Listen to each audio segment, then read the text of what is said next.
Claire barely slept after reading those 4 words, Chapter 1. Welcome to the game.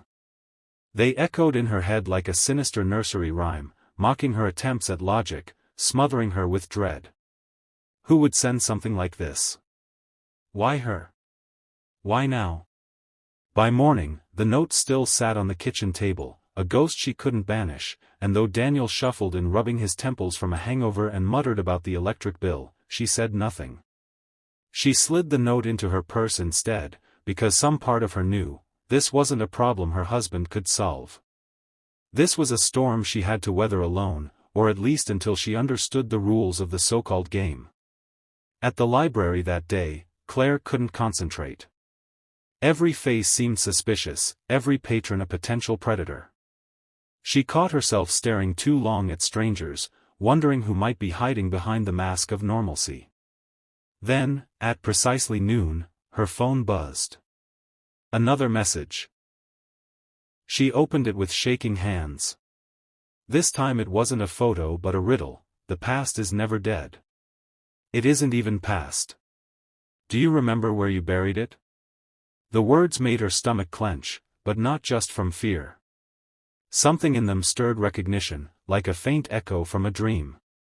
Buried what? Buried where? She racked her brain, but nothing came. She was only 34, her life had been mostly uneventful, save for the usual struggles. And yet the phrasing felt targeted, intimate, as though the sender knew something even she didn't. When her shift ended, she left in a rush, scanning the street as though the answer might appear in the faces passing by. That's when she noticed a man leaning against a lamppost near her car. He was tall, wearing a gray hoodie pulled low over his forehead, head tilted just enough that she couldn't see his eyes. He didn't move when she approached, didn't speak, didn't even glance up, but she felt the weight of his presence pressing down on her. She quickened her pace, unlocked the car, and bundled inside with her heart hammering. When she looked back, he was gone.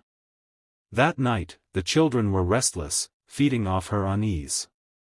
Daniel retreated into the basement to work on what he called projects, though Claire knew it was just an excuse to drink in solitude. She sat by the window long after midnight, staring out at the hedge where the first photograph had been taken. Nothing moved. Yet the silence didn't soothe her, it only amplified the sense that she was being toyed with, pulled into a game where she didn't understand the rules. And then, at 2:47 a.m., her phone vibrated on the coffee table. Another message. This